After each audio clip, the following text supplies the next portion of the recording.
trying to tell you. All right, then. Oh my God. Okay, I'm trying to tell you. She's gonna say, but you can make me a drink, and then you go 1, 2, 3, let's go, bitch. Okay? What's the name of the song? 1, 2, 3, let's go, bitch.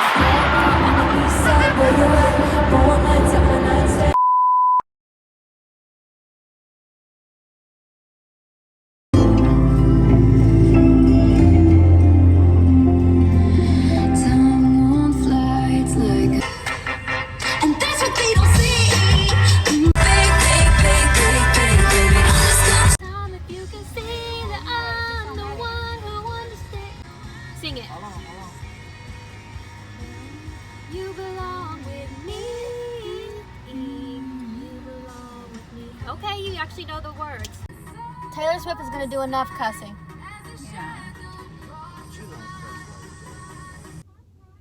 All right, this is my ERAS tour vlog. I got my blue eyeshadow in like a midnight blue dress. We just pulled up to the stadium.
nice. I know she sings nice. Let it be said about the ERAS tour. We're tricksy. That's what we are. We enjoy a good, healthy setlist hijinks. So we played a new song. Did you like it? Did you have fun? So we are in the middle of the folklore era. It's really woodsy in here. All of a sudden, we've got a cabin. I'm dressed like a Victorian ghost. It's all happening on this stage, very folklorian. And you know, the thing about folklore that I'll always think about when I imagine that album in my head is that it was the first time I ever gave myself a break from writing like excruciatingly autobiographical songs, right? It was the first time I thought, you know what? There's so many stories in the world. Not all of them are about me. So I started creating characters and story arcs, and I got really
it would be one of my songs, but I was taking a chance with this one because I was like, you know, I'm not sure if you guys love this one or not, or if you just like it, or if you're obsessed with it. It could be anything, really, because I love this one, and when I love something, I don't really care what the feedback is, so I didn't check.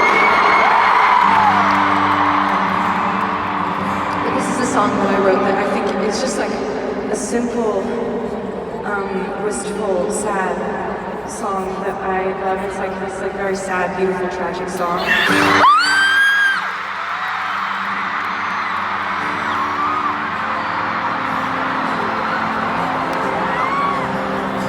I'm not sure if I've played this song ever live before, but if I have, it would be like one time before.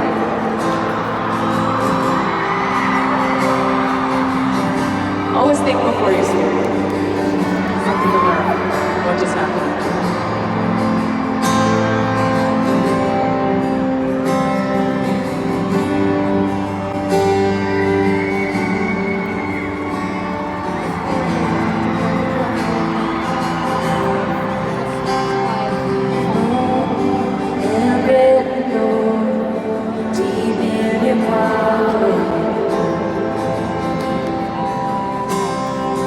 Words, how little they mean, little to me.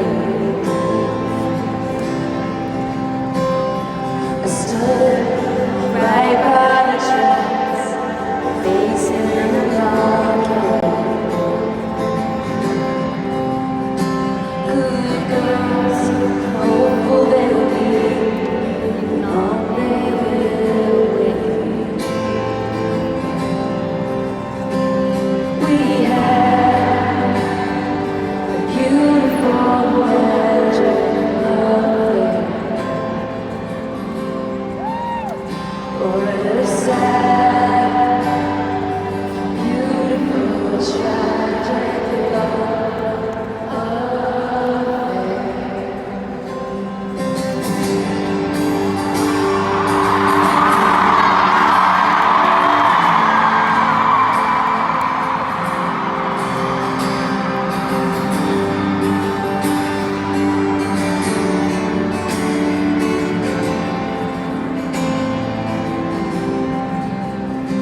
You've got your demons, and darling, they all look like me.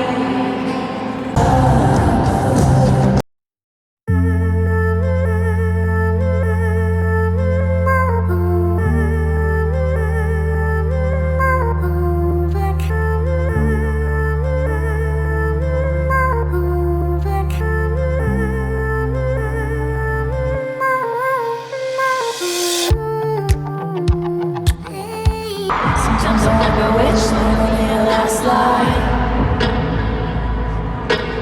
They say love can kill, and I might try. I don't dress for women, I don't dress for men. Lately I've been dressing for revenge. I don't start shit, but I can tell you how it ends.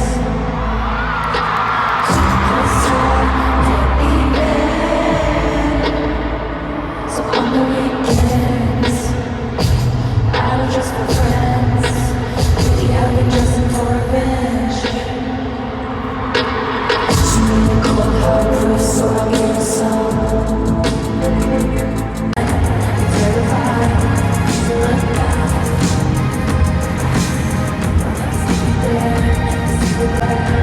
Remember when you burned just to get there. It's coming back, oh back.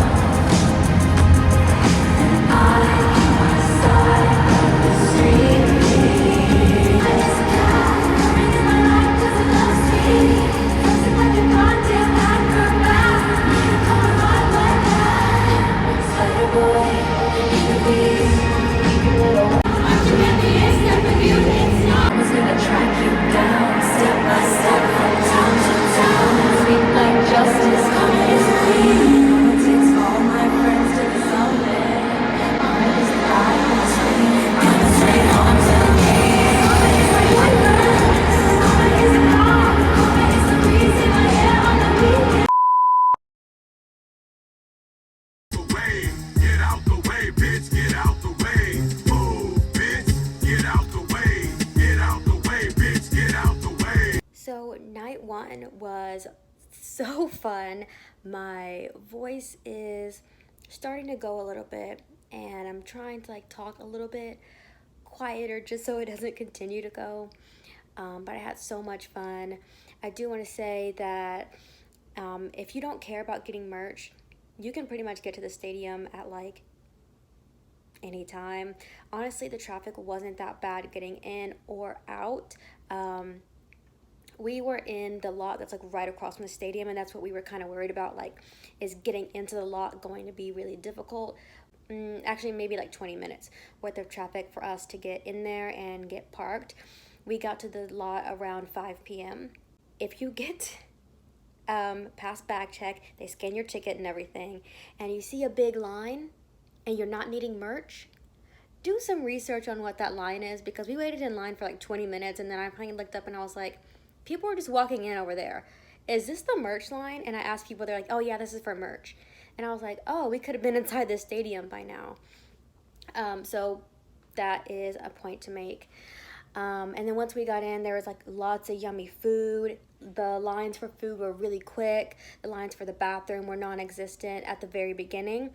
Once it got to being about 7 p.m. and she had the second opener on, I went to use the bathroom, and I did have to wait in line maybe 15-20 minutes. So that's another thing to keep in mind. But somehow my bladder was able to hold throughout the entire show. I do have a migraine now, though, probably from not drinking enough water. Also, that we got stuck behind a person who just stood up the entire time, which honestly, if they were dancing, like, have at it, but they were just standing there with their arms crossed the whole time, and I'm like, well, if you're just gonna stand there, like, why not just sit down for a couple of songs? Like, just let me see the stage, because they stood still, but they swayed to the left and right just enough to where I couldn't find one space, like, in between them and the next person to actually, like, see the stage itself. And we had good seats for how high up they were. And so I couldn't look in between her and this person, because then she'd sway this way, and then I had to look on the other side, and then she'd sway that way. And so, and then I just had to stare at the screen most of the time. And so I wish that the girl in front of me had sat down at least for like a couple of songs, like let somebody else have a chance to at least see the stage, because the only time I was able to see the stage was whenever I was standing up. And then me and Taylor had matching nails. Like we did the whole ERAS thing, and that was really fun. My parents went with me, and they had a blast as well. Of course, Taylor did Vigilante Shit. That's my mom's favorite song of hers. And the performance was amazing. All the costumes were amazing. The stage and everything was amazing. Like, even though I had been spoiled for some things on the show, it was still an amazing experience. I mean, she just puts everything into it. It's like, there was still so much of it that was unpredictable. Like when she did Bad Blood and there was like the fire and everybody was like, holy shit, because like you could feel it. Even as high up as we were, you could feel the fire. And so it was just incredible. She's such a great performer. And also really happy that the Jumbotron was on, because like when she first came out, I think through the first like how she opens with Miss Americana and the Heartbreak Prince, and then she does Cruel Summer, the Jumbotron wasn't on, and then it randomly just popped on, and I was like, thank God, because I didn't know at the time, but that girl wasn't gonna sit down. We were in the car by 11:15 and walking in the door here at 12:04. So we made pretty good on time, I think. And the crowd was super loud. Oh, I did want to say about earplugs. I don't think that they're as necessary as people are saying in terms of wearing them for the entire show, but I would recommend having them just because you will get some sort of ear strain probably. So that's all I have to say. I'm going to be vlogging when I go Sunday. I'm not going to the Saturday show. Oh, and then she performed Sad, Beautiful, Tragic. And it was sad and beautiful, and it was not tragic. But I almost cried. But that's one of my favorite songs that I honestly feel is really underrated, just in her entire discography. I don't know why people don't love it as much as I do. So when she said that she was performing that, and I know she hasn't really ever done that song, I freaked out. That was the highlight of my night, I think. And it also still leaves room open for Sunday for her to maybe perform Treacherous or Maroon. Those are like secret songs that I'm really excited about. And then she also had a portion where she would have done Invisible String, but she swapped it out and did The One instead, which is great by me because I love The One more than I love Invisible String. I mean, I think they're both great songs, but I would have preferred to hear The One. And then she made a little speech saying, you guys think that you could go just online and look at the set list, but little do you know, I'm going to be changing things up here and there. So that's something to keep in mind about the ERAS tour.